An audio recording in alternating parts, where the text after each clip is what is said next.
Boa noite, pessoal. Consegue me ouvir? Tudo bem com vocês?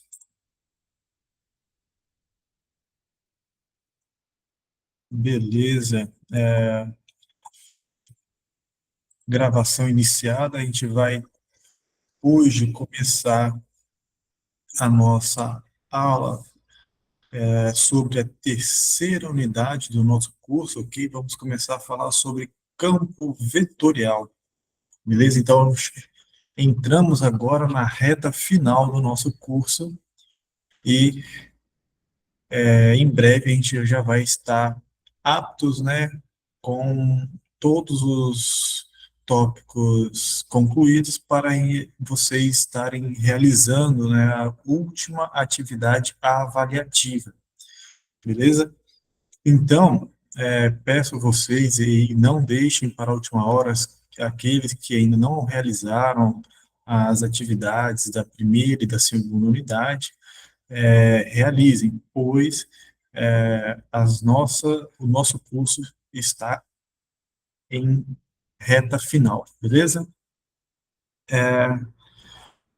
Então, já deu o nosso horário, né, 7h30, vamos começar a aula de hoje falando sobre campo vetorial, ok? O objetivo dessa parte da disciplina, né, bem como vamos dizer assim, os tópicos que realizamos até aqui foram motivados para a gente chegar nessa parte do curso, beleza? Toda essa parte de derivados parciais, derivadas direcionais, continuidade, depois integração dupla, integração tripla, foi para que a gente pudesse chegar até aqui, beleza? A gente vai entender melhor por que a gente precisou passar por aqueles conceitos, entender a interpretação daqueles conceitos, entender fazer contas com esses tópicos, beleza? E tudo que a gente desenvolveu durante o curso, ele converge para este momento, tá bom? Então, nessa e nas próximas aulas, a gente vai estar desenvolvendo bastante tópicos que vão precisar de conceitos que vimos na unidade um e na unidade 2, ok? Então, reforçando, né, para aqueles que perderam alguma aula ou estão ainda com dúvidas ou com alguma dificuldade, busquem os nossos professores tutores, venham nas aulas de dúvidas da segunda-feira, participem da monitoria com o nosso monitor Pedro, tudo bem? Então, tem várias oportunidades ainda de correr atrás, ok? Então, não deixem de participar dessas atividades. Então, feito isso, vamos começar a nossa aula. Então, nossa aula de hoje, assim como temos feito até aqui, primeiro vamos focar, né, em funções de duas variáveis e desenvolver os conceitos para funções de duas variáveis e depois fazer o mesmo para funções de três variáveis.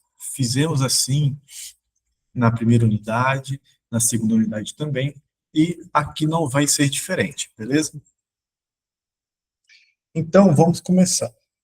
Começamos, então, com a nossa primeira definição, que é a seguinte. Essa definição fala que eu preciso de um conjunto D do R2, ou seja, aqui eu tenho um subconjunto do plano cartesiano, certo?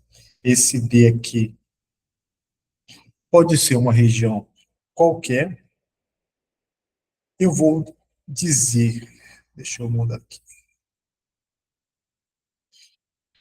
vou definir um campo vetorial no R2 como sendo uma função que associa cada ponto desse conjunto D a um vetor bidimensional, beleza?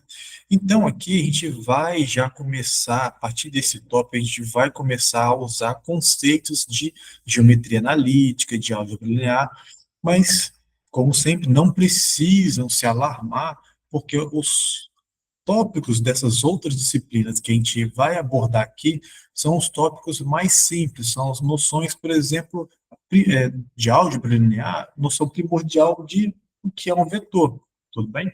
Mas eu vou dar sempre que possível, né, eu vou fazer uma breve revisão com vocês do que significa essa definição, ok? Então, aqui temos a nossa primeira definição com relação ao R2. Esta mesma definição, ela pode ser generalizada para o R3. Então, agora, eu não tenho mais uma região plana, e sim possível uma superfície no R3, que eu estou chamando aqui de E, e de forma análoga, eu vou definir um campo vetorial agora em R3 como sendo uma função também que a cada ponto do espaço dentro desse sólido E, eu vou associar um vetor tridimensional, ou seja, um vetor no R3, tudo bem? Então, vamos tentar visualizar aqui essas duas definições. Então, separei aqui uma folha em branco para fazer alguns exemplos com vocês. Beleza? O que é essa noção de campo vetorial? Então, por exemplo, vamos pensar no R2 primeiro, que é uma região mais fácil da gente desenhar. Deixa eu trocar aqui, vou fazer um pouco menor para poder caber aqui. Então, pensa que temos aqui no R2 um ponto, vamos dizer, um e 2. Então, esse aqui é o ponto 1, 2, certo? Eu posso pensar numa função que sai de R2 e vai para R2, tudo bem? Aquele conjunto D, que é um subconjunto, né, do R2, ele, porventura, ele pode ser o próprio R2. Aqui, nessa definição, o E, porventura, ele pode ser o próprio R3. Em muitos casos, vão ser iguais. O D pode ser o próprio R2 e o E pode ser o próprio R3. Ok? É obrigatório que sejam iguais? Não, dependendo de cada caso, a gente pode considerar ali tanto o D quanto o conjunto E conjuntos diferentes do R2 e do R3, no sentido de conjuntos menores do que o R2 e o R3, ok? Então, vamos tentar entender melhor e como representar essa noção de campo vetorial.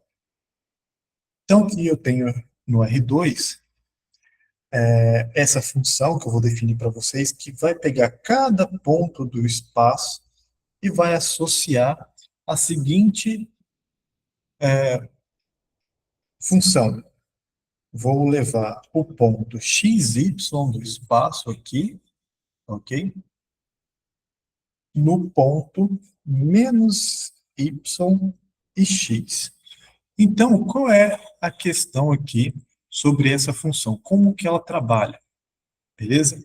Então, se eu tenho aqui o meu ponto, é o ponto 1, 2, essa função vai levar este ponto no seguinte lugar. Então, vou aplicar essa função neste ponto aqui, 1, 2. Então, essa função pega a variável y, joga para o x aqui, para a primeira entrada, trocando o sinal, então vai ficar menos 2, ok? E pega a primeira entrada aqui, que é 1, e joga para a segunda entrada. Então, vai ter esse ponto. Marcando esse ponto aqui no plano cartesiano, eu vou ter esse ponto.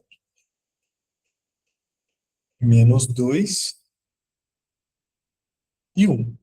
Então, aqui eu tenho agora o f de 1, 2. Ok? Então, essa é a minha função, certo? Um exemplo de função. Isso aqui seria um campo vetorial. Ah, pergunto para vocês, nesse sentido que eu desenhei as duas figuras, isso seria um campo vetorial? Bom, para verificar que é um campo vetorial, eu preciso olhar para o que a definição diz. É uma função que sai de R2 e leva num vetor bidimensional, ou seja, tem que chegar no R2 também. Mas não é chegar, pegar um ponto e levar num ponto. Eu preciso que seja um vetor. E uma forma de representar um vetor no R3 é pegar esse ponto aqui, que eu estou marcando de vermelho agora, e ligar ele à origem, certo? Então, aqui eu tenho um vetor. Agora sim, essa função com essa representação, o que ela está fazendo? Ela está pegando um ponto no R2, desse lado aqui, e associando a um vetor de R2. Então, esse é o primeiro ponto para a gente.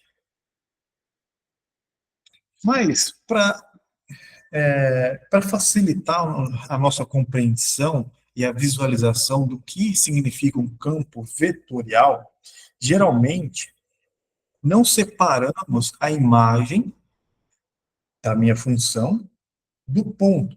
A gente desenha tanto a imagem quanto o ponto no mesmo plano cartesiano. Então, nesse caso aqui,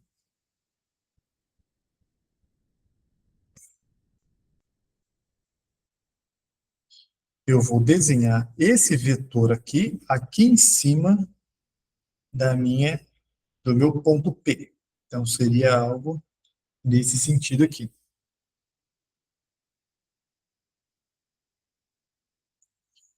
Ok. Então, esse vetor aqui, agora, apagando aqui essa parte aqui,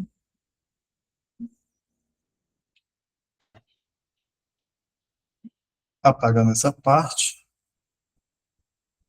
eu tenho a representação do meu campo vetorial, onde a seta de azul aqui é o vetor, né, é a imagem do meu campo vetorial, e a origem aqui desse vetor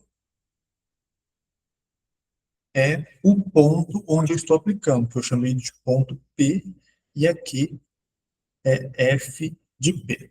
Então, quando falamos de campo vetorial, de campos vetoriais, a representação geralmente é no mesmo plano, tudo bem? Por que isso, pessoal? Porque essa parte tem muita aplicação física. Todos esses conceitos, muitos deles nascem da representação de estudos de comportamentos físicos. Por exemplo, o escoamento de um fluido pelo, por uma tubulação, certo? Então, para fazer o estudo desse escoamento desse fluido pela tubulação, em geral, é necessário você avaliar o fluido em cada instante de tempo, a posição dele em cada instante de tempo e a velocidade com que ele está escoando, beleza? Então, essa parte de verificar que o fluido, a posição do fluido em cada instante de tempo, seria a ideia aqui, seria a visualização do ponto P, ok? E a nossa setinha aqui, ou o vetor, ele seria representado pela noção de velocidade de escoamento desse fluido, beleza? Então, muitas dessas ideias que a gente vai estudar nessa unidade, elas têm apelo físico, ok? De experimentos, de situações físicas, beleza? Se tudo der certo, ao final dessa aula a gente vai trabalhar, vai estudar, vai terminar falando de integrais de linha, e na aula que vem a gente vai entender um pouquinho mais sobre esse conceito em cima de campos vetoriais, certo? A gente vai ver que a integral de linha, ela, de certa forma, ela generaliza a noção de integral que vocês estudaram lá no cálculo 1, de funções de uma variável. Só que aí vocês podem me perguntar, professor, mas integral dupla já não generaliza essa noção? Sim, ela generaliza, mas a integral de linha que veremos aqui, ela generaliza em um outro sentido, beleza? Depois eu vou explicar para vocês qual que é esse outro sentido. Então, vamos focar aqui um pouco mais nessa situação aqui de campos vetoriais. Então, esse aqui foi um exemplo que a gente pode visualizar no R2. E um outro caso que eu gostaria de desenhar com vocês aqui, de visualizar, é o seguinte. Esse aqui é no espaço, no plano, certo? Eu gostaria de fazer um exemplo para a gente desenhar o campo vetorial no espaço. Então, só para a gente pegar o espírito da coisa, fazer um campo vetorial bem simples, vou pegar aqui a função f de x, y, z, que associa ao z, ok? Então, como a gente está trabalhando em relação a vetores, se eu escrevo a minha função só nesse formato aqui, fica meio perdido. Isso aqui é um número, do jeito que está escrito, passa a ser um número, certo? Porque eu estou pegando o ponto x, y, z e simplesmente levando a coordenada z, que é um número. Aí eu volto a pergunta para vocês, se vocês têm alguma ideia de como eu poderia modificar essa escrita aqui para que essa mesma função passe a ser vista como um vetor. O que está faltando aqui, ou como eu poderia fazer para que essa função aqui ela passe a ser vista como vetor e não como número, certo? Porque vetor tem sentido, tem direção, tem módulo. Um número é sempre simplesmente um número, ele só tem o seu tamanho, o módulo do número. Ok? Então, como que eu faria para transformar essa função f zona aqui em um campo vetorial, certo? Ela, de fato, essa função aqui que eu acabei de escrever, ela sai do R3 e, do jeito que ela está escrita, ela está indo apenas para os números reais. Mas, para ser um campo vetorial, ela precisa chegar no R3 também, beleza? Então, como eu poderia fazer essa mudança para quem lê depois o que eu estou escrevendo, perceba que se trata de um campo vetorial.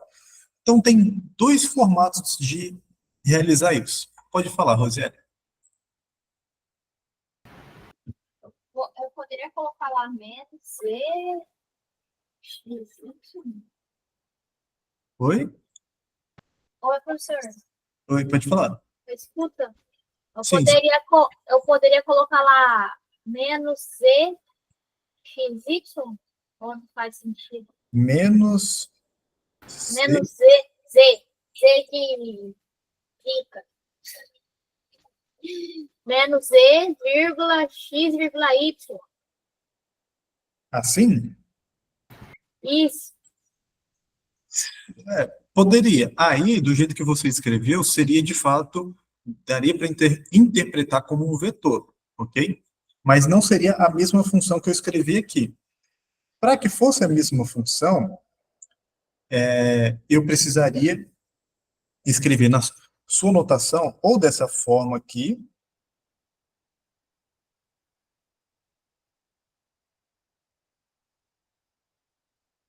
e aí eu poderia ter ali uma interpretação vetorial, certo? Mas teria essas três possibilidades. Mas, geralmente, uma outra notação que é muito utilizada nos materiais que vocês possam consultar por aí afora, outra notação que remete à notação vetorial, que é proveniente já da física, é a notação por IJK. E provavelmente, talvez vocês tenham visto no curso de física de vocês, ou em algum momento, vocês já devem ter se deparado com essa notação. IJK, o I, ele representa o eixo x, o j, o eixo y, e o k, o eixo z. Então, se, por exemplo, eu colocar aqui, nessa figura, nessa função, zk, isso aqui está falando para mim que é agora, de fato, um vetor, beleza? É uma notação vetorial e é um vetor que só tem coordenadas no eixo z. Então, isso aqui seria 0, 0, z. A notação, como a Roseli falou, com 3 coordenadas, certo? Essas duas notações aqui, essa ou essas, representam, né, notações vetoriais, só que essa primeira aqui é uma notação muito mais simplificada, beleza?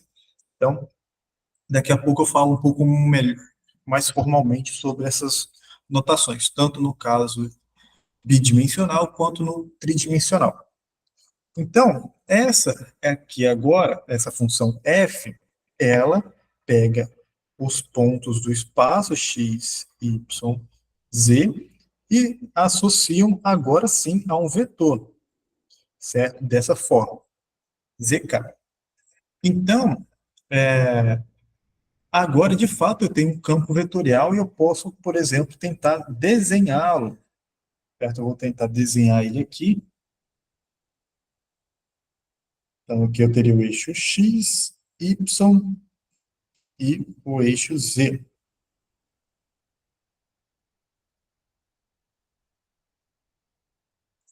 Ok?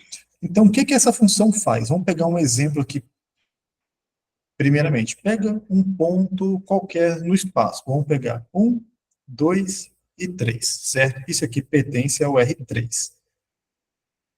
Agora, o que que essa função f está fazendo com esse ponto? Então, f de 1, 2, 3 está levando no 3, K, que nada mais é que o vetor 0, 0, 3. Tudo bem? Então, essa função faz essa transformação no nosso ponto. Pega o vetor, o ponto 1, 2, 3, nesse caso, e leva no múltiplo do eixo Z. Então, por exemplo, vou desenhar aqui o ponto 1, 2, 3. Então, vou tentar pelo menos, né? 1, 2, 3. Então, seria esse ponto aqui. Então, o que que essa função faz com esse ponto? Ela faz simplesmente um deslocamento vertical desse ponto, para cima ou para baixo, dependendo ali do. Vou colocar só em um sentido para não confundir vocês, dependendo do valor de z. Beleza? Então, se o z é positivo, é um deslocamento vertical para cima, e se o z é negativo, vai ser um deslocamento vertical para baixo. Beleza? Então, essa função aqui, ela faz essa operação. Então, na nossa visualização, seria uma setinha assim para cima.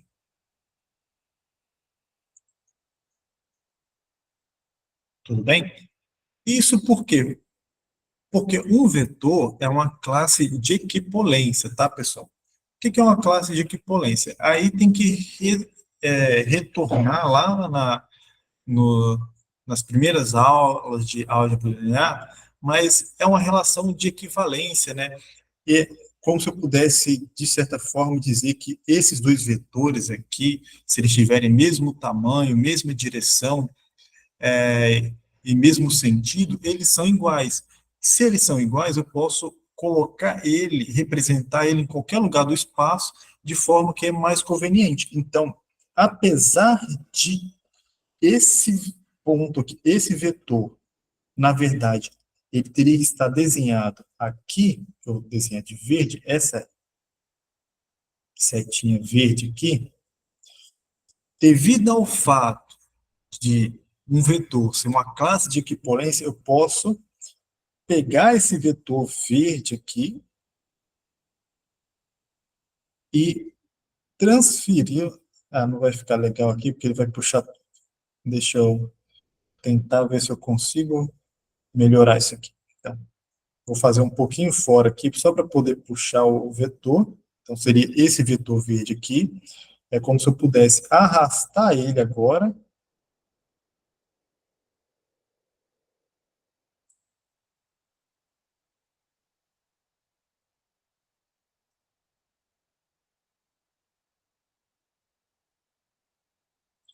para cima desse ponto. E aí fazer ele coincidir com esse vetor vermelho. Só que aqui, na mão livre, eu não vou conseguir. Tudo bem? Mas essa seria a ideia intuitiva, como se eu pudesse arrastar ele para cima do vetor vermelho. Devido a essa relação de classe de equipolência que os vetores satisfazem, essa representação é suficiente. Então, basicamente, essa função aqui, ela vai pegar os pontos aqui e fazer deslocamentos verticais. Então, vai ser como se fosse várias chuvinhas verticais aqui a imagem dessa função, né, desse campo vetorial, vai ser como se tivesse várias chuvinhas para cima e para baixo, dependendo do ponto que a gente escolher. Tá bom?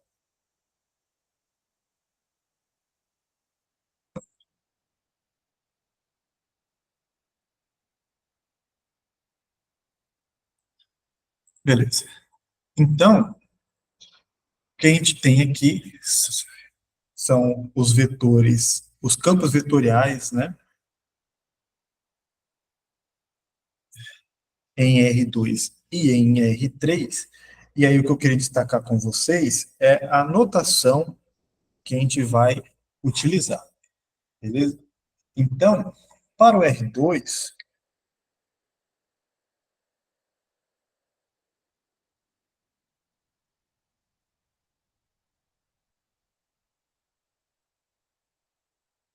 em R2,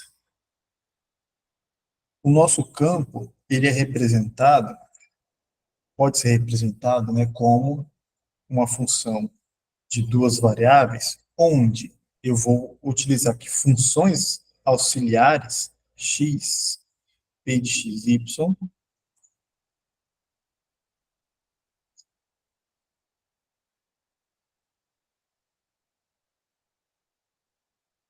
onde i e j são vetores.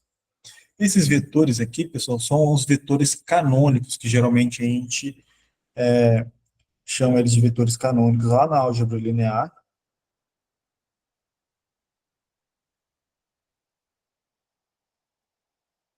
E eles geram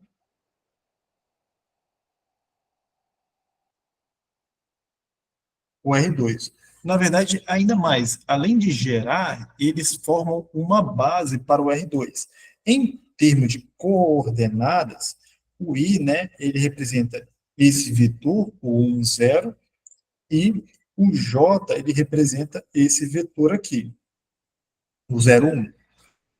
Ok? Essas funções aqui, P e Q, geralmente a gente fala que são chamadas, né, de funções coordenadas, mas também são chamadas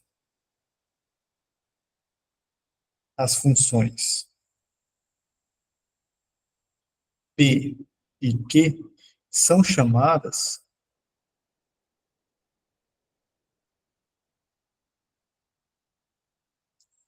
de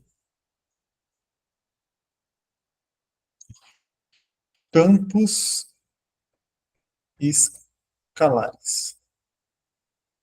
Ok? Então, essas duas funções aqui, essa e essa, são chamadas aqui para a gente de campos escalares, beleza? Mas, em muitos outros casos, em outras teorias, eles também são chamados de funções coordenadas, beleza? Porque elas representam ali coordenadas do meu campo vetorial. É importante destacar que essas funções P e Q aqui, elas saem de R2 e chegam nos números reais, ok? Então, é por isso que elas são chamadas de escalares, porque a imagem delas representam números. Por exemplo, P de x, y poderia ser x vezes y, e a função Q de x, y poderia ser cosseno de x, y. Beleza? Então, a representação do meu campo vetorial, x de f de x, y, seria xy vezes o vetor i mais cosseno de xy vezes o vetor j. Então, essa aqui seria a representação utilizando ali as funções coordenadas ou campos escalares, tudo bem? Então, reparem aqui que isso aqui se trata de um número e isso daqui também, beleza? E de forma similar, deixa eu ver se eu consigo desenhar aqui no cantinho, quem são esses vetores, né? O I e o J. Nada mais, nada menos, eles representam os vetores unitários aqui de tamanho 1, saindo da origem. Então, esse aqui é o I e o J. Muitas vezes, até por questões dessa nomenclatura vir da física, geralmente a gente coloca ainda uma setinha em cima para representar que esse I e J se tratam de vetores, beleza? Então, se não colocar, não tem problema, mas é só dando aí algumas informações que vocês podem, talvez, visualizar em alguns livros, ou que vocês tenham visto já com essas setinhas em cima do I e do J para representar vetores. E aqui a gente pode utilizar tanto com as setinhas em cima do vetor I ou sem. Ambos vão representar a mesma informação. Beleza? Então, aí tem todo um aspecto porque esses dois vetores são chamados de vetores canônicos, formam a base, aí tem que recorrer lá à álgebra linear, mas não é o nosso foco principal aqui na nossa aula de hoje, tudo bem? Nosso foco é chegar nas integrais de linha, beleza? Ah, professor, mas eu não sei álgebra linear, nunca vi. Não tem problema, é apenas uma noção para dar uma interpretação geométrica das situações. A gente vai, assim, eu tento sempre focar bem na parte algébrica, na realização de contas, porque é o que a gente precisa, tudo bem? Se for possível, se vocês já estiverem realizando cursos, que eu imagino que já fizeram essa parte, é tranquilo.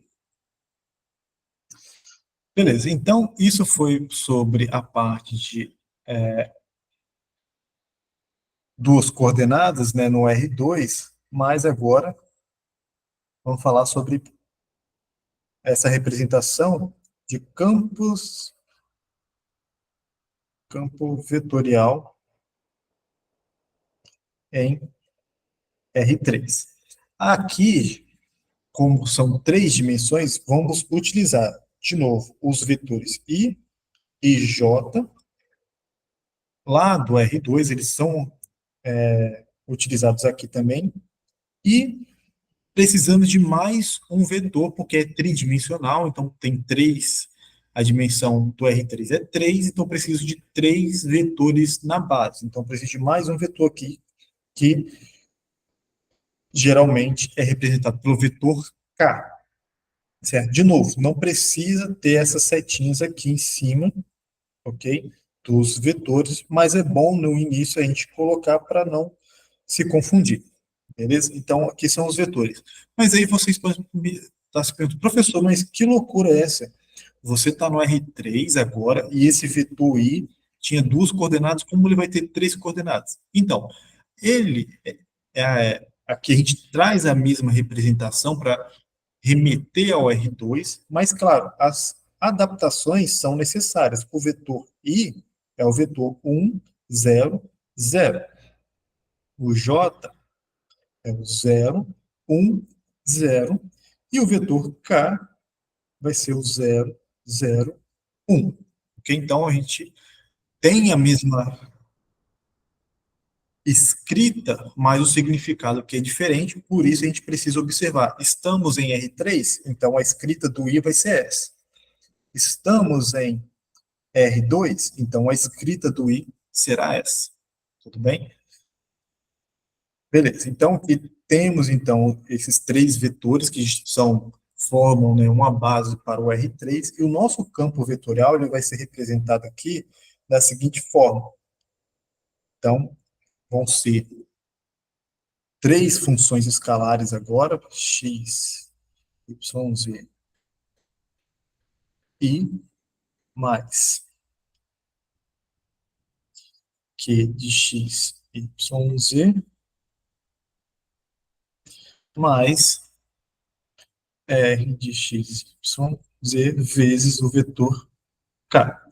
E, novamente, as funções p, q e r, as funções p, q e R são funções que saem de R3, chegam nos reais, ou seja, são funções numéricas, são funções escalares, e por isso a gente vai chamar ela ou de funções coordenadas, por causa dessa escrita aqui, que elas representam as coordenadas do nosso campo vetorial, ou vamos chamar também de campos escalares, ok?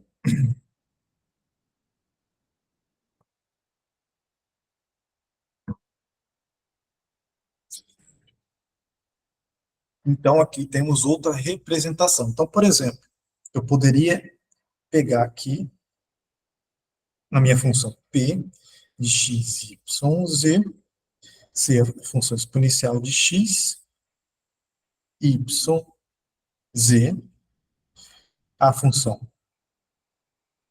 q de x, y, z. E só para que vocês não pensem que sempre tem que aparecer as três variáveis, vou colocar aqui apenas x e a função r de x, y, z. Vou colocar aqui z, y menos z. Então, peguei funções que eu acabei de imaginar agora, só para que vocês possam ver que essas funções P, Q e R, elas podem ser quaisquer funções, e aqui temos três funções que saem de R3. O que é sair de R3, professor? Eu estou escrevendo, estou definindo elas de forma que elas saiam de R3 e cheguem nos números reais. Por que se chegam nos números reais, professor? Porque aqui é diferença de números reais é um número real, x é um número real, e aqui eu tenho multiplicação de números reais, também é um número real. Beleza? Então, ali eu tenho, de novo, funções escalares, ou seja, campos escalares. E como que eu monto o meu campo, então? Simplesmente substituindo. Então, f de x, y, z vai ser e de x, y, z vezes i mais x, que multiplica j, mais y menos z, que multiplica k. Simples assim, ok? Então, em coordenadas, né, só para a gente deixar bem claro isso aqui, em coordenadas aqui seria exponencial de x, y, z, x, y, menos z. Esse seria o vetor, ok? De três coordenadas. Então, vou fazer o mesmo aqui para o de duas coordenadas, para vocês perceberem que isso aqui seria x, y,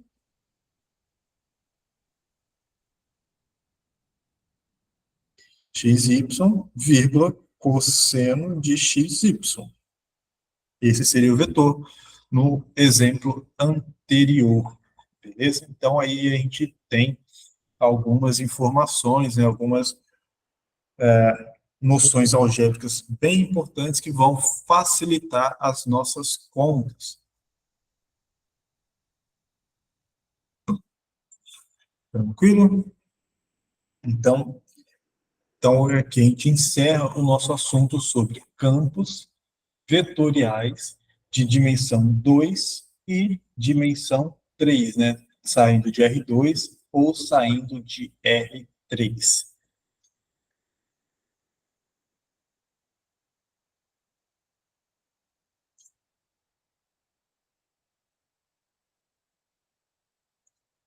E só para adiantar um assunto que a gente vai precisar um pouco mais para frente, vou falar de campo gradiente.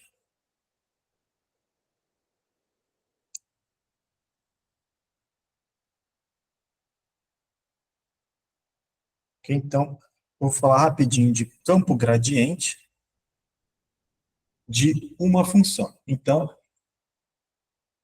se f é uma função escalar, ou seja, o que é uma função escalar? É uma função que a imagem dela é um número de duas variáveis, ou seja, ela é uma função de duas variáveis, ela está saindo de R2 e chegando em R, então vou colocar até aqui, entre parênteses, sai de R2 e chega nos reais, beleza? Então, lá final da primeira unidade, a gente estudou a derivada direcional e a gente viu rapidamente ali o vetor gradiente. Então, é exatamente esse vetor gradiente que a gente vai retomar aqui. Então, o gradiente dessa função vai ser uma função de duas variáveis, vai ser um vetor, na verdade, né? Escrito como f de x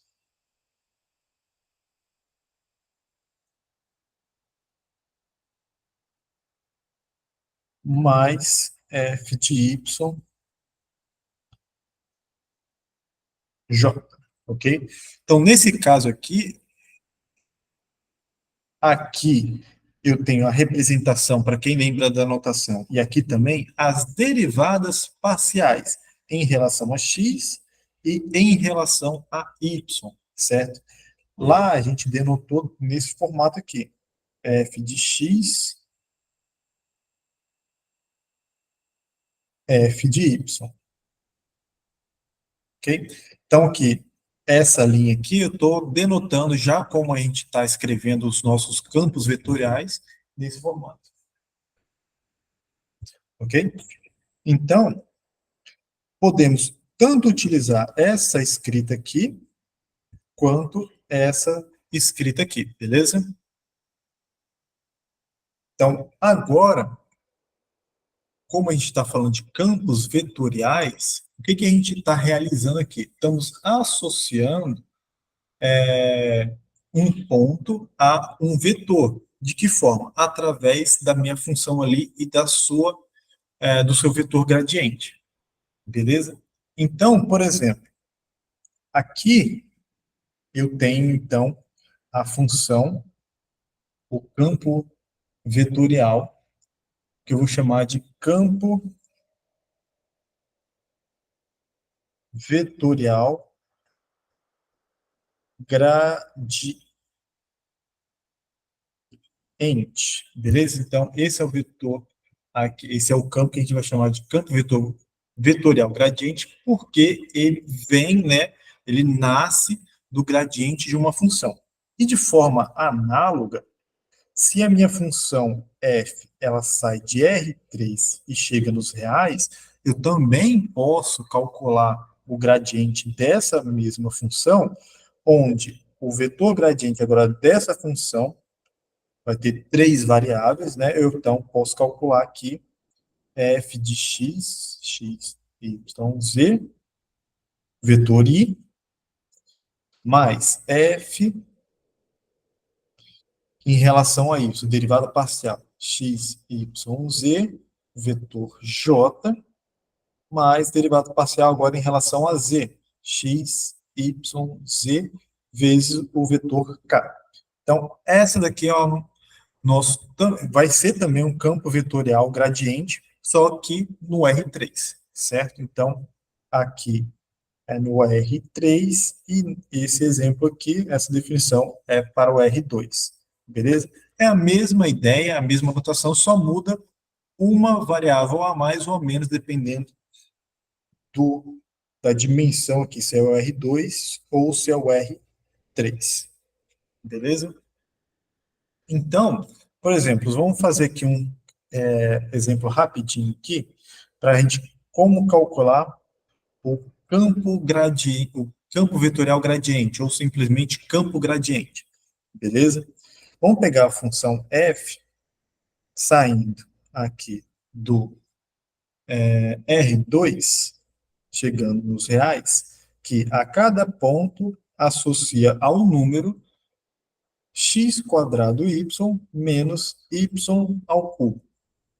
Vamos calcular o campo gradiente dessa função. Então, para calcular o campo gradiente, precisamos derivar essa função parcialmente. Então, derivada parcial em relação a essa função aqui, dessa função, em relação a x, aquela mesma história. Eu vejo a variável y como uma constante em relação a x e derivo somente a variável onde aparece a variável x. Então, aqui a resposta vai ser 2xy. Agora, a derivada parcial em relação a y é a mesma coisa, vou derivar em relação a y, então vai ser x quadrado menos 3y ao quadrado, beleza? Então, esse campo gradiente aqui, dessa minha função, vai ser escrito da seguinte forma, vai ser 2xy vezes o vetor i, mais x quadrado menos 3y quadrado, vezes o vetor j. Em coordenadas, isso vai ser 2xy, vírgula, x quadrado menos 3y ao quadrado. Então, esse daqui seria o campo gradiente da minha função f. Ok? Dessa função aqui. Tudo bem? Tranquilo até aí?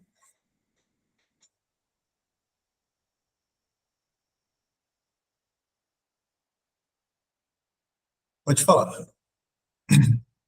Professor, qual que é a diferença? O senhor lembra de unidade 2 que tinha um vetor gradiente? Oi? A diferença? Do vetor gradiente, você substituía, né? Isso. Nossa, Vai ser a mesma ideia, certo? A construção do vetor gradiente é igual quando a gente estava lá na unidade 1. Só que aqui a gente está dando uma interpretação diferente àquela definição. Está vendo agora ele como um campo vetorial. Está vendo que aquela definição que a gente viu lá atrás se encaixa aqui como campo vetorial. E é por isso que a gente está chamando campo gradiente. Ou campo vetorial. eu não entendi por que campo. Por que campo? Então, porque a nossa definição, a gente começou definindo esse objeto aqui, que eu vou falar que uma função é um campo vetorial se ela pegar um ponto, por exemplo, do plano, do R2, e associar um vetor. Então, o que eu acabei de fazer aqui? Cadê? Aqui. Por exemplo. Isso. O que eu acabei de fazer aqui? Lá na primeira unidade, tem que voltar lá na primeira unidade, eu não tinha essa escrita aqui. Simplesmente a gente montava o gradiente da função nesse formato aqui. Certo? O que a gente está fazendo agora é percebendo que aquilo que a gente estudou e fez alguns exemplos e viu que tinha relação com a derivada direcional lá atrás, ela também tem uma outra interpretação que agora, com essa nova definição, eu tenho um campo vetorial também. A nova interpretação para o vetor gradiente é que ele é um pode ser visto como um campo vetorial, certo? Aí tem algumas coisas que a gente vai estudar mais para frente, o porquê que é vantajoso ver o vetor gradiente como um campo vetorial. Que coisas importantes, que propriedades boas ele vai trazer para a gente. Tudo bem? Mas aqui é só uma percepção que ele pode ser reinterpretado e agora como um campo vetorial. E aí, por que é importante? A gente ainda vai chegar lá. Tudo bem? Deixa eu só dar uma olhada rapidinho aqui. Me dê em 30 segundos.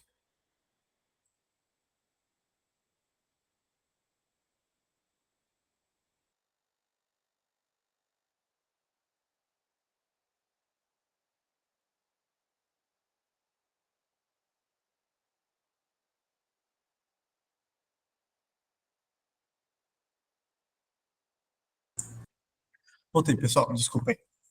Então, voltando. Então, aqui a gente está fazendo uma releitura do significado de vetor gradiente e vendo agora ele como um campo vetorial. E a gente pode, né, estar escrevendo ele agora com a notação vetorial.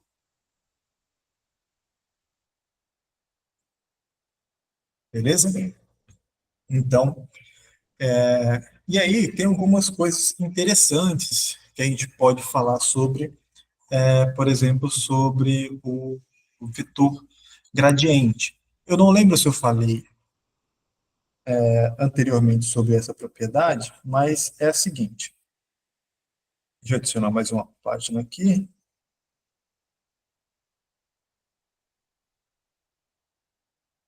Beleza. Então, certamente eu lembro que eu falei com vocês que é lá na unidade 1 sobre curva de nível, né? Então, posso aqui considerar uma função de duas variáveis, de três variáveis também vale, mas eu vou fazer duas aqui, que é mais rapidinho, de duas variáveis. Vou dizer x e y aqui, as duas variáveis, e vou considerar uma curva, tá bom? Uma curva de nível. Curva de nível a gente estudou lá na primeira unidade, acho que na primeira ou na segunda aula, mas tenho quase certeza que foi na primeira aula, ok? Dada pelo conjunto de pontos. Então, quais conjuntos de pontos? Esse aqui. Então, a minha curva é dada por x de t, y de t, tais que f, x de t, y de t é igual a k. Então, isso aqui representa a curva de nível da minha função f restrita a uma outra curva, tudo bem? A esse conjunto de pontos aqui, x de t, y de t. Geralmente, quando a gente tem um conjunto de pontos aqui, onde uma coordenada é uma função que depende de t, e a segunda coordenada também é uma função que depende de t, do mesmo, vamos dizer, o t é um parâmetro, geralmente a gente diz que isso é uma curva parametrizada. Ou seja, eu tenho aqui uma função f, a curva de nível dessa função f, de duas variáveis x e y, onde essa curva de nível está restrita a essa curva parametrizada, beleza?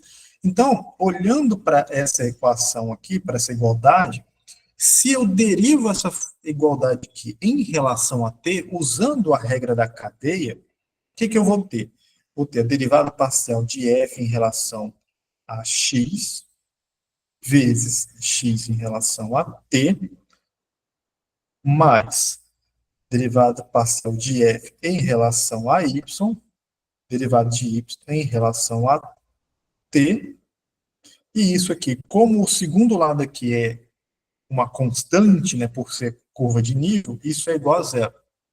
Mas isso daqui que eu acabei de escrever é equivalente a escrever a seguinte igualdade. Isso aqui representa o produto escalar ou produto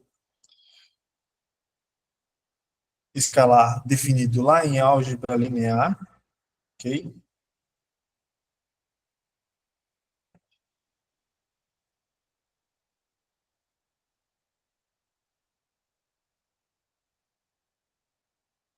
Isso aqui é igual a zero, só deixando claro a notação aqui, que esse R de T é essa curva aqui, tudo bem? Então, isso daqui, pessoal, essa última igualdade aqui, ela tem uma informação geométrica muito importante, que é a seguinte: o vetor gradiente, além do sentido que a gente já viu lá da primeira aula, se eu não me engano, da primeira aula da unidade 1, além de fornecer a direção onde acontece o maior crescimento da minha função, o vetor gradiente de uma função, ele é ortogonal, ou seja, ele é perpendicular à reta tangente da curva de nível. Tudo bem? Isso aqui tem um apelo geométrico e uma informação muito importante em estudos de fenômenos físicos, tá bom? Então, essa informação aqui nos traz isso. E aí vocês podem estar perguntando, professor, mas por que que isso daqui é equivalente a isso? Aí a gente tem que perceber que o vetor gradiente é a derivada parcial em relação a x em relação a y, e isso daqui é a derivada de cada uma das coordenadas da função r de t. E aí o restante vem da definição de produto interno ou produto escalar, seja qual foi a notação, a nomenclatura que o professor usou com vocês, mas as duas são idênticas, equivalem ao mesmo objeto, que é essa definição aqui, beleza? Essa produto com essa soma. Então, essa só, assim, para adiantar algumas informações, como a nossa colega Roseli perguntou, por que estamos voltando, né, para o produto, para o vetor gradiente? Porque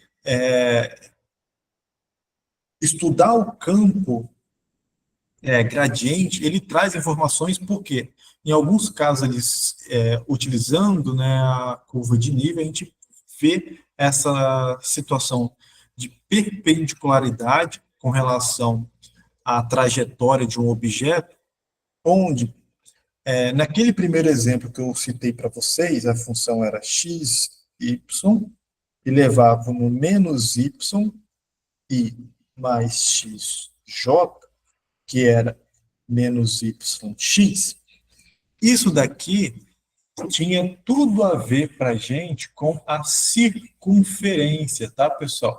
Tinha a ver com a circunferência, ok? Essas trajetórias aqui, os vetores gerados por essa função aqui, esse campo, eles são perpendiculares à trajetória de um círculo. Então, tem todo um apelo geométrico aqui por trás. E isso ali nos traz essa informação do vetor gradiente, beleza? Então, só uma pequena curiosidade rapidinho. Então, feito isso, agora a gente vai, de fato, entrar no tópico que eu queria tratar com vocês hoje, beleza? Que é a integral de linha. E, primeiramente, a gente vai começar com a integral de linha no plano, onde é mais simples de visualizar os objetos, ok?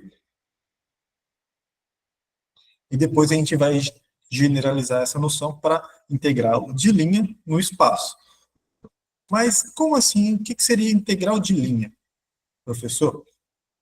Então, esse nome, né, de integral de linha, ela talvez fosse para até ajudar vocês a entenderem melhor o que significa, o significado geométrico dela, mas a gente poderia trocar o nome integral de linha por integral de curva. E a gente vai perceber, vai entender o porquê dessa troca, porque faz sentido.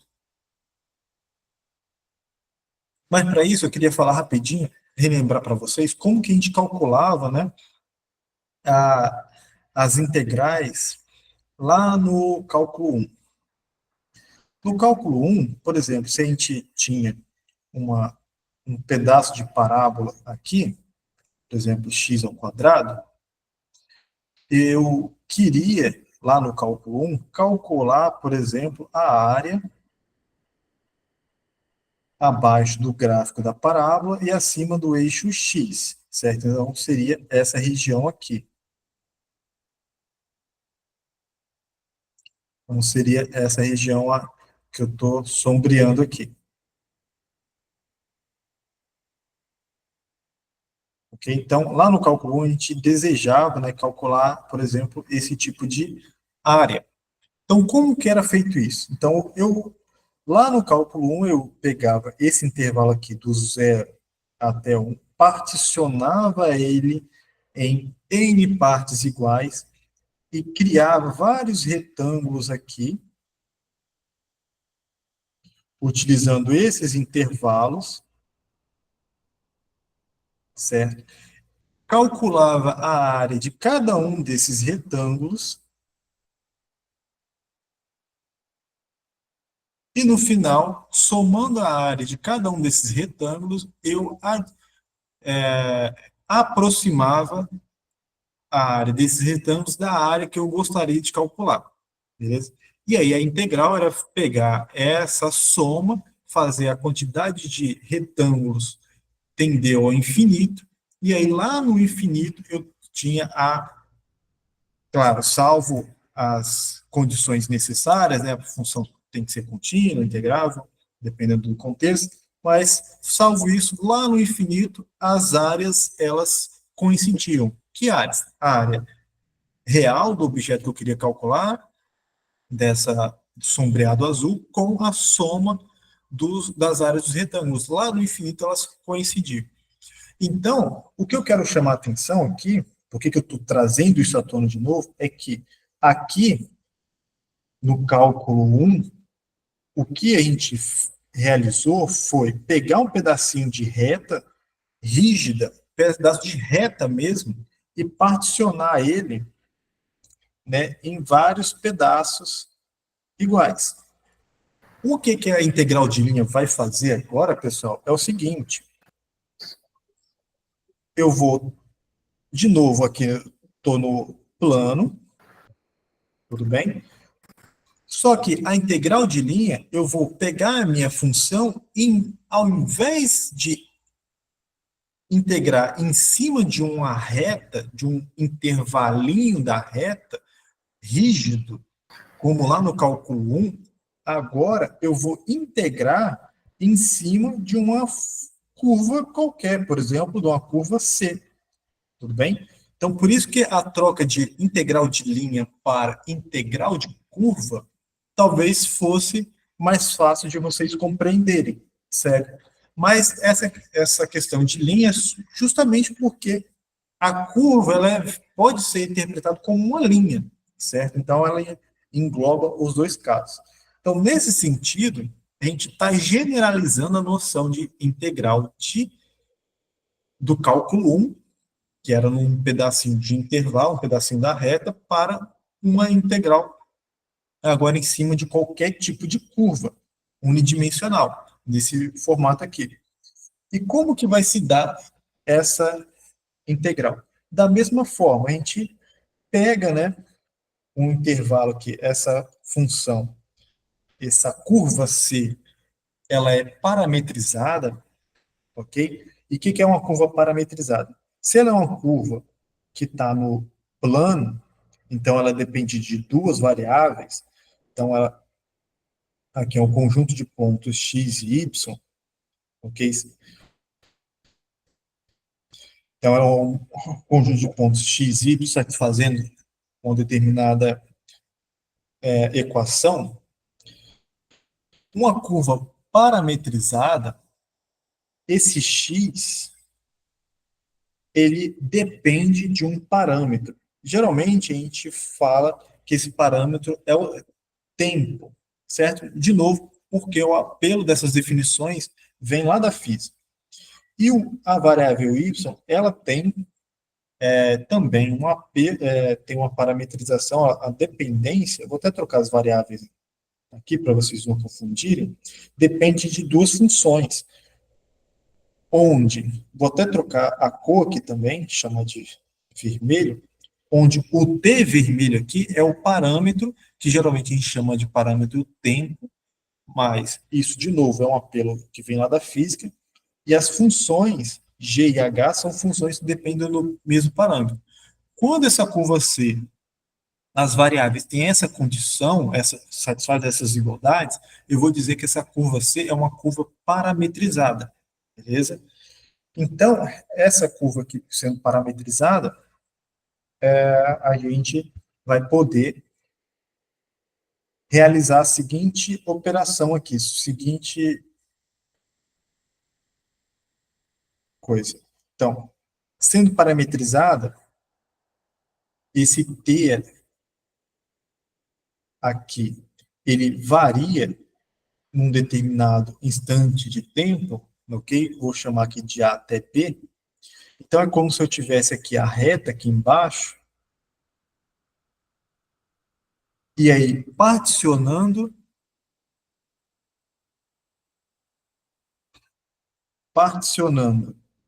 essa reta aqui em N pedacinhos,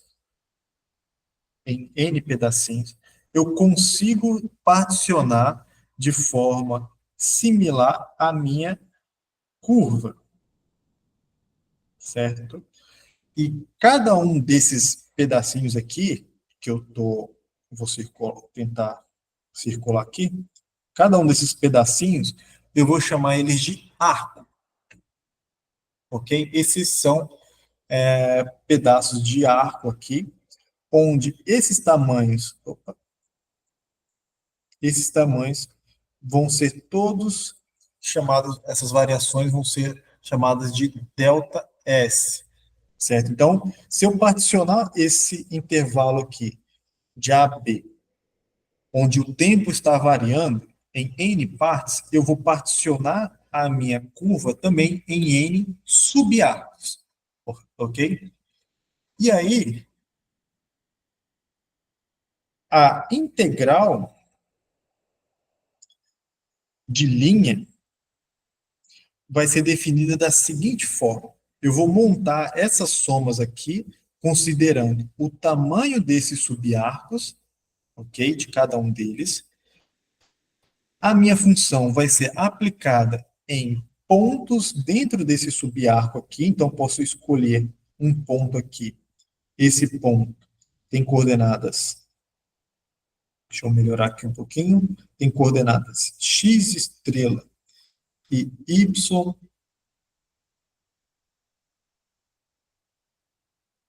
estrela. Então, esses pontos podem ser quaisquer pontos que você escolher dentro desse subarco, ok? Então, eu vou montar essa somatória, que é a mesma somatória da soma de rima que montamos lá no cálculo 1 e também montamos lá nas integrais duplas e triplas. É a mesma soma de rima.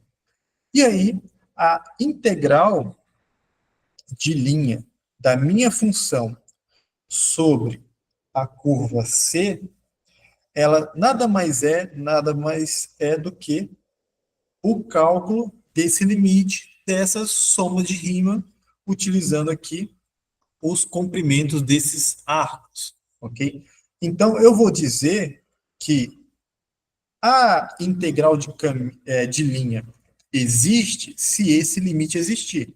Então, vocês devem lembrar que lá do cálculo 1, na parte de limites, nem todos os limites existem, ok? Quando a gente calcula os limites, nem sempre o limite vai existir. Então, essa soma de Riemann aqui, o limite dela pode existir ou não. Tudo bem? Lá no cálculo 1, uma condição para que esse limite exista, né, é que a função seja contínua, beleza? E aí uma coisa da geometria, que é conhecida da geometria analítica, e também dependendo dos tópicos de álgebra linear também, é que, dada uma curva, eu posso calcular o comprimento. Então, o comprimento da curva C, ele é dado por essa fórmula aqui, tudo bem? Então, gravem bem essa fórmula. Por quê? Porque essa fórmula aqui permite tanto, salvo adaptações, né, tanto calcular o comprimento de uma curva bidimensional, que é o nosso caso aqui, como também de curvas tridimensionais, como eu vou mostrar logo mais. Ok? Então, por que eu estou falando sobre o comprimento de arco aqui, pessoal? Porque utilizando o comprimento de arco, essa fórmula aqui, ela pode ser calculada mais facilmente, beleza? Então, é como se eu quase tivesse uma versão ali melhorada dessa fórmula. Por quê? Porque essa fórmula aqui, do jeito que ela é definida, nem sempre é muito fácil de calcular ela. Por quê? Porque a gente precisaria calcular esses comprimentos de arcos, já lá no cálculo 1, calcular essas parcelas ali não é uma tarefa simples, ok? Calcular essa soma aqui é uma tarefa ainda mais complexa, dependendo da função, e depois o limite pode ser também uma tarefa bem complicada. Então, se já lá no cálculo 1, essa é uma tarefa difícil, na maioria dos casos, de ser resolvida, é natural que a gente busque meios alternativos de calcular esse limite, certo? E como que é realizado essa passagem? A gente calcula a nossa integral de linha utilizando a fórmula do comprimento de arco da seguinte forma. Se o meu parâmetro t ele está variando no intervalo de A até B, e eu tenho a fórmula do comprimento de arco aqui, então, integrar a minha função f em cima desse caminho C, dessa curva, é a mesma coisa que realizar uma integração agora, de fato, do cálculo 1. Percebam que é sutil isso aqui, pessoal, muito sutil. Desse lado aqui, eu tenho uma nova integral, que é uma integral de caminho. Ou seja, eu estou desse lado aqui, integrando a minha função em cima de uma curva. Desculpa. Essa curva pode ser um círculo, pode ser uma parábola. Essa curva pode ser qualquer curva bidimensional que vocês conhecerem. Pode ser uma espiral e assim por diante. Então, eu estou integrando a minha função aqui em cima de uma curva qualquer. Só que essa igualdade está me dizendo que calcular a integral dessa função em cima dessa curva, é a mesma coisa que agora, desse lado aqui, é a integral lá do cálculo 1, onde eu tenho a integral de A até B, que é onde o parâmetro está variando, o parâmetro t. A minha função calculada aqui na parametrização da minha curva C, a gente pode até aqui trocar, se vocês quiserem. Vou trocar aqui a cor.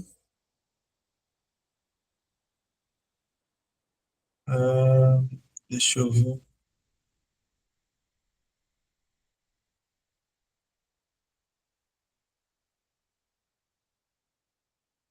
Vou até apagar aqui para ficar parecido com o que eu tinha escrito anteriormente.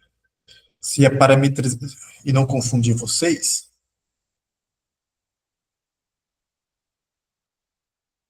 Deixa eu apagar aqui e fazer de uma forma mais tentar fazer de uma forma mais didática, onde eu disse acima, né, que o x ele depende da função g de t, e o y depende de uma função h de t.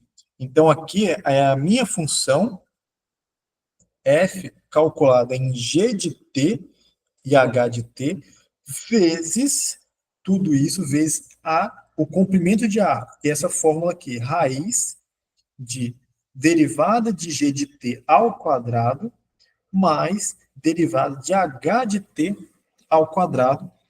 Tudo isso daqui vai dar uma função, vou colocar em parênteses azul aqui, isso aqui vai gerar uma função para a gente, onde a gente vai calcular a integral no sentido de cálculo 1 mesmo, ok? Então, a gente sai de uma integral em cima de uma curva e recai novamente na integral lá do cálculo 1. Então, percebam, pessoal, que essas teorias que a gente aprendeu lá no cálculo 1 são importantes a todo momento. Todo novo objeto que a gente desenvolve cálculo, em algum momento a gente mexe ali, mexe para cá, para recair naquelas teorias do cálculo 1. Seja de derivação, seja de integração, seja de limite, tudo em algum momento recai no cálculo 1. Então, por isso que eu reforço novamente com vocês, se alguns conceitos passou batido, vocês precisam, né, para desenvolver os exercícios, precisam relembrar, recordar esses conceitos, busquem o auxílio aí dos professores tutores, do nosso monitor, Pedro, e assim por diante. Beleza? Então, daqui a pouco eu faço um exemplo para a gente entender como que vai funcionar essa integral.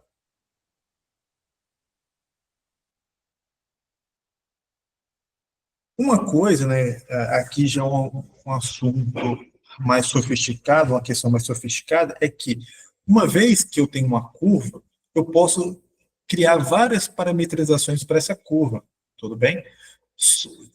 Qual que é a ideia disso? Pensa que lá nas integrais triplas, por exemplo, a gente estudou na última aula e na aula de segunda-feira de dúvidas, onde um sólido ele podia ser visto como tipo 1, tipo 2 e tipo 3. Cada, cada classificação dessa, né, ser tipo 1, tipo 2, tipo 3, é como eu enxergava esse sólido. Certo? O mesmo sólido ele pode ser visto, né, dependendo do caso, como do tipo 1, do tipo 2 e do tipo 3. Então, a parametrização de uma curva ela não é única. Eu posso dar várias parametrizações. Então, na hora que eu calculo essa integral aqui, é interessante que eu saiba que essa conta ela não dependa da parametrização que eu vou escolher. Tudo bem? Então, aí que vem essa informação para a gente. O valor da integral de linha não depende da parametrização da nossa curva, desde que a curva seja percorrida uma única vez quando varia do intervalo do ponto A até o ponto B. Tudo bem? Então, essa é uma informação importante. Então, a integral, o valor da integral não depende da parametrização. Então, o que isso é bom para a gente? É bom no sentido que eu posso escolher a parametrização que seja mais adequada para realizar os cálculos e tenho que apenas tomar o cuidado que essa curva seja percorrida uma única vez. Mas como assim, professor, percorrida uma única vez? Pensa lá no círculo trigonométrico e eu posso partir de um ponto aqui e dar várias voltas e parar no mesmo ponto. Isso, no círculo trigonométrico, eu enxergo sempre o mesmo ângulo, independe se eu não olhar quantas voltas eu dei. É mais ou menos nessa noção que a gente está falando aqui, ser percorrida uma única vez, ok?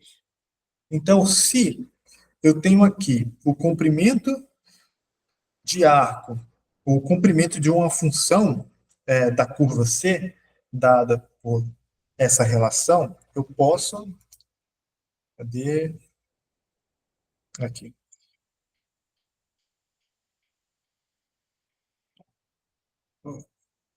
Eu acho que sobrou alguma coisa aqui. Deixa eu só.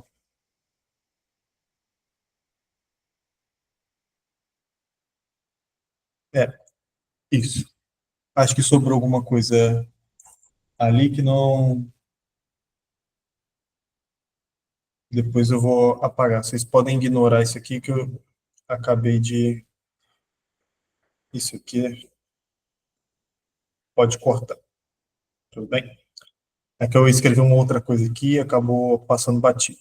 Desculpa aí, pessoal. A informação importante é essa aqui que eu queria passar para vocês antes de fazer um exemplo com vocês. Ok? Então, uma forma muito útil de calcular uma integral de linha de uma função sobre uma determinada curva é dividir essa curva em um número finito de curvas menores. Ok? Então, por exemplo, eu tenho uma curva aqui, eu posso dividir ela em vários pedaços aqui, de forma que eu consiga parametrizar facilmente cada um desses pedaços. Ok? Então, não preciso utilizar uma única parametrização para toda a curva. Às vezes não é possível, certo? Pensa, por exemplo, que se eu tivesse um desenho assim. Cada um desses trechos aqui que eu vou cortar, eles são pedacinhos de reta. É muito mais fácil parametrizar cada pedacinho desse com uma reta do que tentar utilizar uma única parametrização para todo o meu desenho. Então, é nesse sentido. E aí, feito essa divisão, eu posso calcular a integral de linha como várias integrais de linha sobre as parametrizações, sobre os pedacinhos da curva que eu escolhi dividir, certo?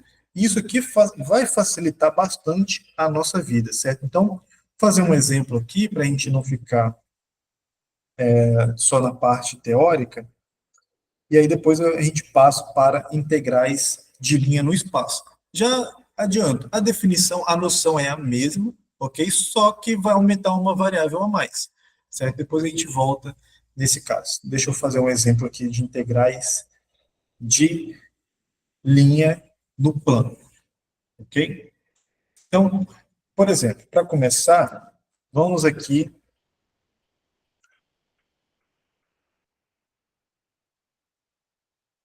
fazer o cálculo da seguinte integral de linha. Sobre a curva C, já vou descrever para vocês quem é essa curva C. A função é 2 mais x quadrado y ds, onde C é o semicírculo superior do círculo unitário x quadrado mais y quadrado igual. Tudo bem? Então, esse é o nosso primeiro exemplo aqui para a gente entender como calcular uma integral de linha. Então, primeiro, quem é a minha função f de x, y? É 2 mais x quadrado y. Essa é a minha função. Agora, quem é a curva sobre quem eu estou calculando essa integral? É o círculo, né? Qual é a equação do círculo? X quadrado mais y quadrado igual a 1. Como é um círculo aqui, é até simples da gente estar desenhando ele, certo? Então, como é só o semicírculo superior, então é só a parte de cima desse círculo. Seria essa linha azul aqui, o círculo azul que eu desenhei para vocês. Ok? Então, essa é a minha curva C. Então, reparem que aqui eu não tenho uma integral no sentido do cálculo mesmo, porque no cálculo eu iria calcular a integral de A até B dessa função f de x, da função f em relação a um certo parâmetro, vamos supor que t, se fosse no sentido do cálculo. Só que aqui não é a integral como no cálculo 1, porque a variação aqui de A até B é um pedacinho de reta que é um intervalo da reta mesmo. Só que esse exemplo, não sei se eu gostaria que vocês percebessem que agora não é mais em cima de uma reta que está variando. Os meus pontos, eles estão variando aqui em cima desse círculo.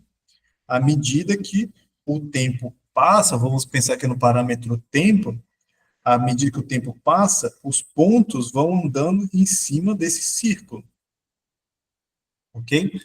Lá na integral do cálculo 1, eu tinha lá o intervalo AB, à medida que o tempo passa, os pontos vão andando em cima da reta, certo? Agora é diferente. Não sei se agora vocês conseguem visualizar essa interpretação. Antes, os pontos vermelhos aqui, eles andavam em linha reta, sempre dentro da reta real. Agora, os pontos, eles podem estar, por exemplo, aqui, caminhando em cima de uma circunferência, certo? Como eu falei, poderia ser caminhando em cima de uma espiral, em cima de uma parábola. Daqui a pouco, se der tempo, eu vou fazer um exemplo onde, ora, eles vão estar caminhando em cima de uma parábola e depois em cima de um pedacinho de reta. Então, tem variações também. Beleza? Então, aqui a gente tem essa nuance. Ok, mas feita essa noção geométrica, desenhei aqui. Agora professor, como que eu desenho isso aqui? Primeiro de tudo, a gente precisa exibir uma parametrização para essa curva com essa equação. O círculo a gente já viu várias vezes algumas parametrizações. Vamos ver aqui no chat se alguém lembra como eu posso parametrizar a circunferência. Será que vocês lembram?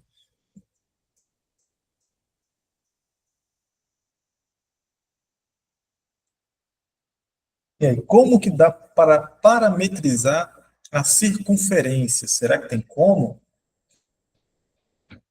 O que seria parametrizar, né?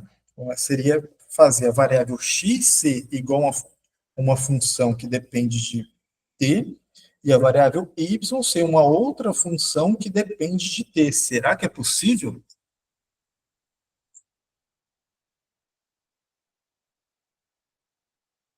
E aí?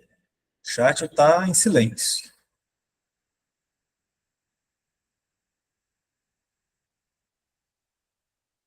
Então, a resposta, para quem está roendo as unhas aí atrás da tela, é que, de fato, tem como parametrizar. Afinal de contas, né, o professor perguntou, é porque deve ser verdade. Mas a pergunta é como?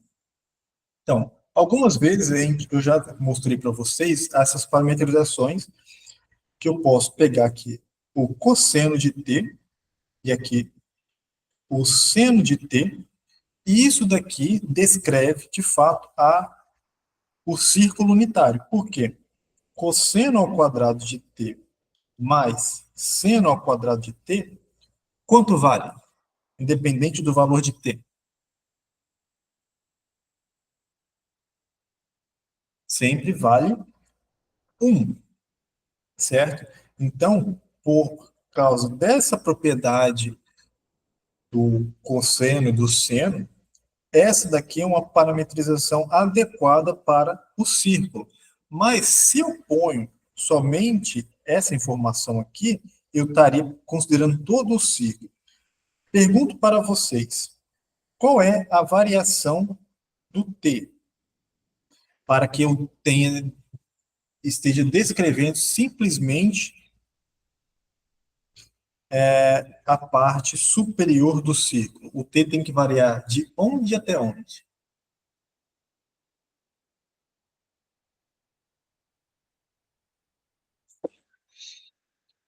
Bom, aqui o t ele representa o tempo apenas por uma questão de nomenclatura que a gente introduziu. Mas em cada caso, o t ele pode ter uma outra interpretação, tudo bem? Então, nesse caso aqui, A parametrização que eu escolhi é o cosseno e o seno. O cosseno e o seno de alguma coisa, esse alguma coisa geralmente é um ângulo, certo? Então a gente olha para essa figura aqui e quantos, o que significa esses parâmetros, essas linhas que eu desenhei aqui, quando a gente olha para o círculo trigonométrico. A Rosiele falou de 2π a 3π sobre 2. Quase, quase. Tem a ver com esses ângulos, certo? Mas, aqui, qual é o ângulo em cima dessa reta? É o ângulo zero.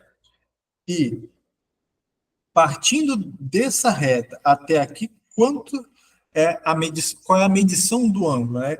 Quantos graus teriam, ou em radianos? Então, estaria variando de zero a π, que é o ângulo raso, tudo bem? Então, a variação de t é de 0 até π. E agora, eu tenho quase tudo pronto para calcular minha integral de linha. O que está faltando? Bom, para saber o que está faltando, eu tenho que voltar aqui nessa forma. Bom, eu já tenho a parametrização, certo? Já tenho a função. O que está faltando? Está faltando calcular as derivadas da minha parametrização para calcular o seu comprimento. Então, vou calcular aqui a derivada de x em relação a t, ok? Que vai... Vou precisar dessa derivada e dessa derivada, ok? Então, falem para mim no chat qual é a derivada de x em relação a t e a de y em relação a t.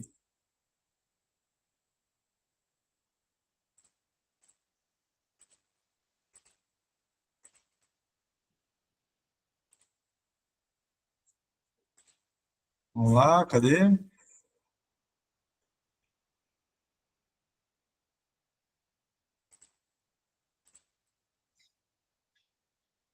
Ok, deixa eu ver. A Rosiane falou menos seno. Então, menos seno vai ser a derivada de cosseno, certo? E a derivada de seno vai ser cosseno de t. Então, exatamente. Então, a gente agora tem tudo pronto para calcular a integral da minha função. Qual que é a minha função? 2 mais x quadrado y ds em cima desse semicírculo, ok? Então, utilizando a nossa forma, isso aqui vai ser integral, a variação de t é de 0 até π, ok? Aí, a minha função aqui, ok? Calculada em cima das parametrizações, vai ser 2 é a função constante, mais x quadrado é o quê? É cosseno. Então, onde tem x, eu vou trocar por cosseno, então cosseno ao quadrado de t. Onde tem y, eu vou trocar por seno de t. Então, seno de t. Tudo isso vezes... Deixa eu melhorar isso aqui.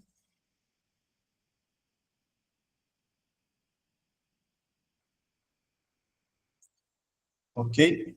Então, isso daqui vezes a raiz agora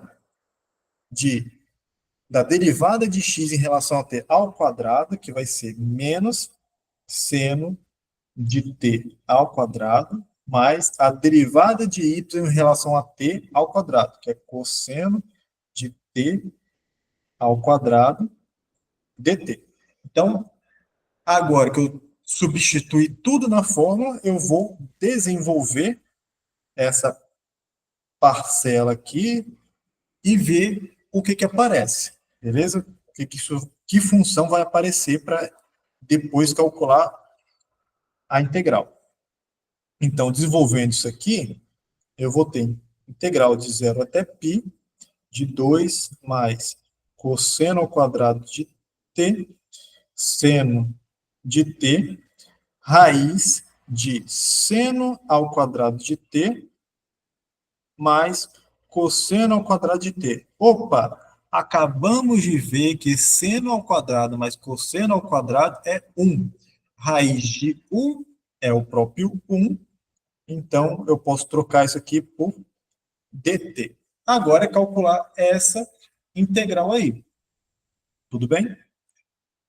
Então, vou deixar para vocês calcularem essa daqui. Eu vou calcular só da primeira, que é a mais difícil.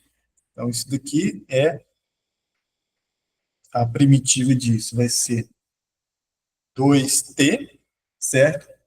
Agora, aqui, utilizando ali substituição, certo? Ó, substituição, para quem viu a aula de dúvidas, certo? Teve uma dúvida sobre isso. Revisei com vocês, regra da substituição. Utilizando a regra da substituição aqui, vamos ter essa primitiva aqui, cosseno ao cubo de t, sobre 3, tudo isso aplicado de 0 até π. Aí aqui é só teorema fundamental do cálculo, pessoal. Então, aplicando aqui 2t de 0 até π vai ser 2π, ok? E aplicando aqui menos cosseno ao cubo de t sobre 3 de 0 até π, a gente vai encontrar 2/3. E esse aqui é o resultado final da nossa integral de linha.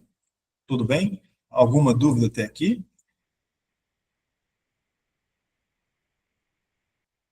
Percebam, pessoal, e aí que eu gostaria que vocês percebessem que aqui, daqui para cá, saímos de fato de uma integral de linha, a gente está calculando essa integral de linha, mas para calcular essa integral de linha, para contornamos esse problema de calcular a integral de linha utilizando a integração normal lá do cálculo 1, certo? E aí vocês se deparam, né, com essa monstruosidade aqui para calcular e falar, misericórdia, que função gigante é essa que eu vou fazer?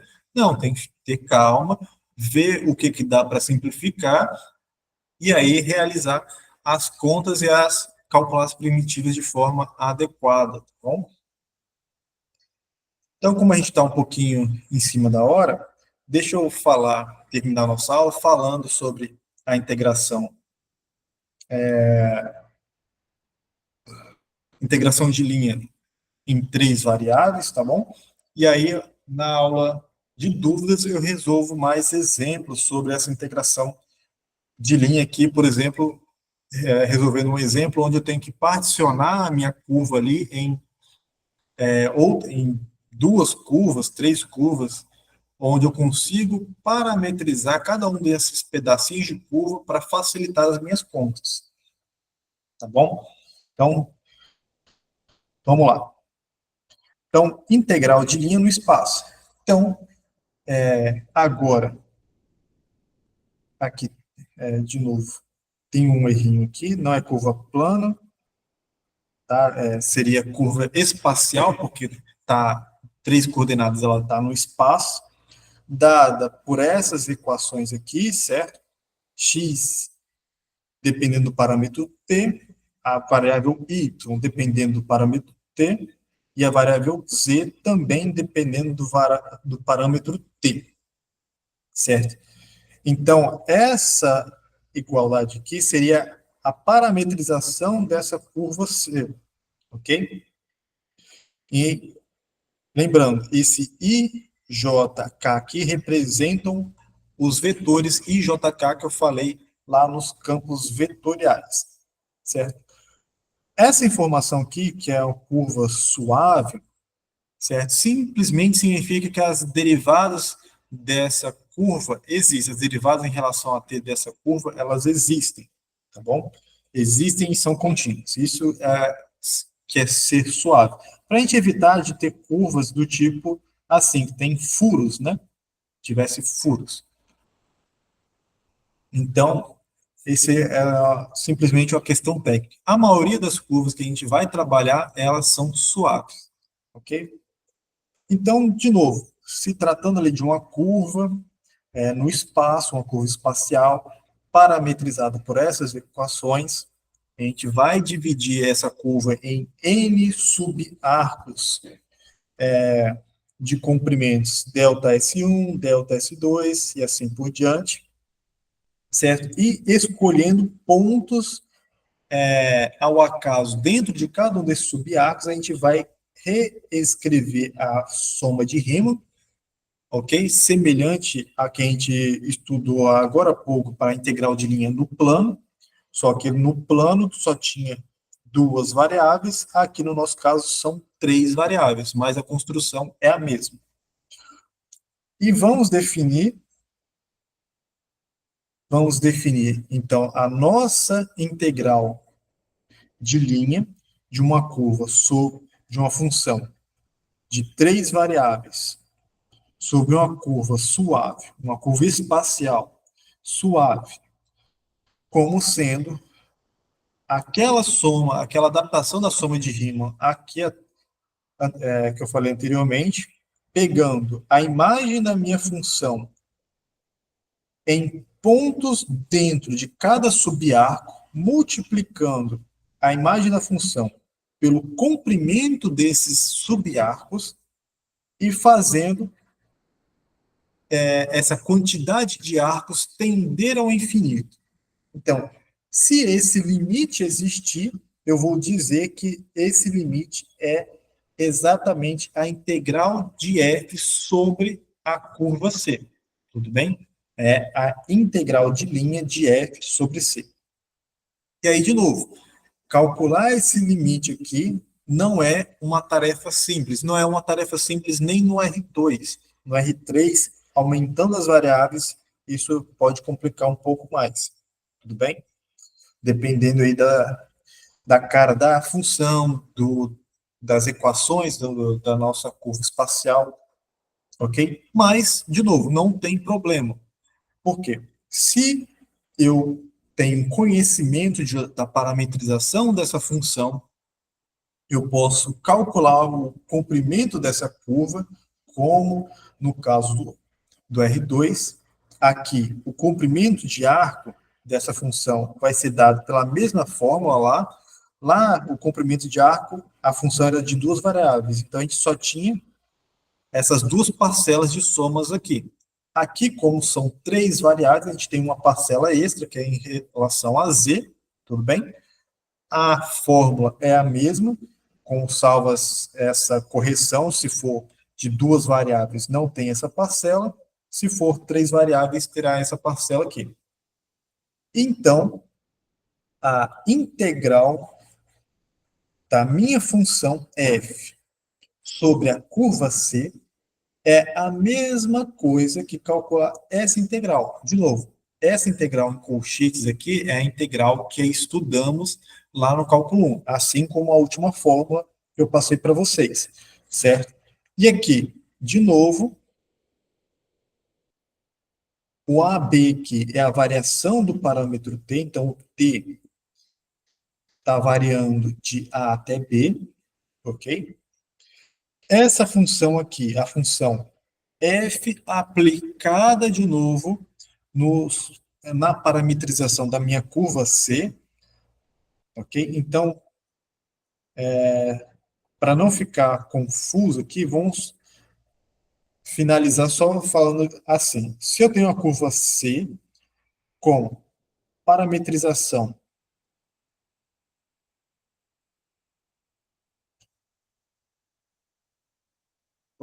parametrizar,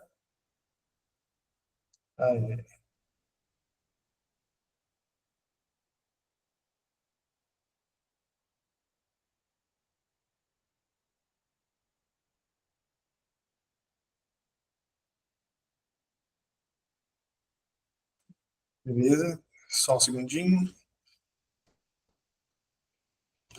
Com parametrização x, só para não confundir vocês, x, dependendo da função g de t, y dependendo da função h de t, e a variável z dependendo da função, sei lá, u de t. Vamos colocar r de t.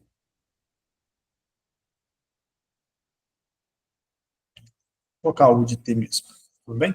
Então, essas seriam as equações paramétricas da minha curva C. Como, então, ficaria a minha integral, sabendo que a variação de t é de a até b, como seria a integral de linha da minha função f de x, y, z, sobre essa curva, utilizando aquela fórmula, certo? Simplesmente seria a integral de a até b da minha função calculada em g de t, h de t, u de t, multiplicado pela raiz das derivadas parciais de dx em relação a t. Eu posso trocar aqui por g' de t, porque a derivada é de g em relação a t ao quadrado, mais h' de t ao quadrado, mais u' de t ao quadrado. Então, isso tudo multiplicado por dt. Então, a integral de linha seria dada por essa integral aqui, ok? Para função de 3 variáveis.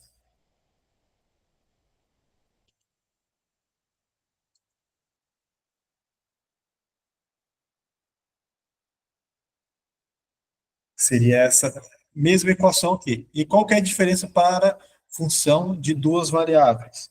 Certo? No plano, não teria essa parcela e nem essa terceira entrada aqui. É a única coisa que muda. A fórmula é a mesma, salvo adaptações. 2 variáveis é nesse formato, 3 variáveis é esse formato. Tudo bem? Então, quis trazer aqui um pouco diferente, diferenciando, né, as variáveis das suas parametrizações, para ficar um pouco mais simples para vocês perceberem onde tem que ir o quê na fórmula, certo? Então, para vocês não pensarem que vocês têm que substituir x, y e z. No final, vocês vão ficar com uma função aqui, que só depende de t. Se por um acaso sobrar um y para lá, um x para cá, um z para lá, é porque houve algum equívoco, tá bom? Então, essa é a ideia. Então, a gente encerra a nossa aula aqui.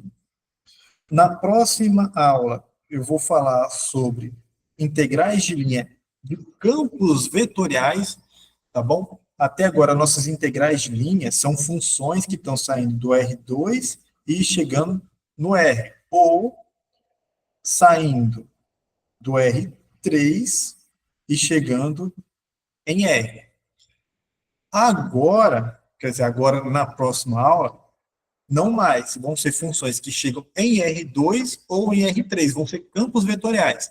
E aí a gente vai ter todo um apelo ali físico, de fenômenos físicos, sobre essas integrais de linha, tá bom? Alguém quer fazer algum comentário, fazer alguma pergunta?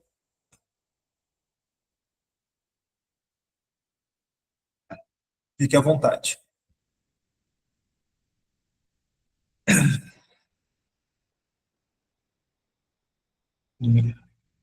Ok. Se ninguém tem nenhuma dúvida, ficamos assim, então.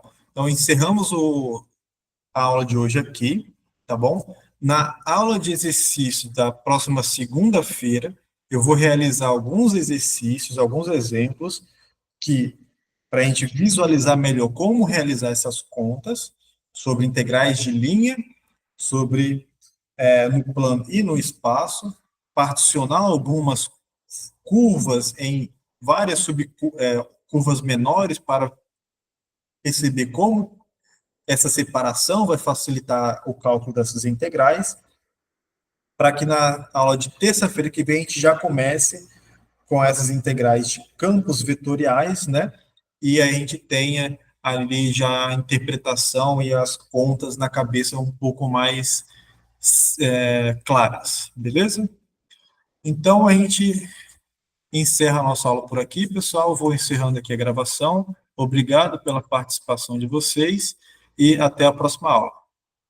Bons estudos.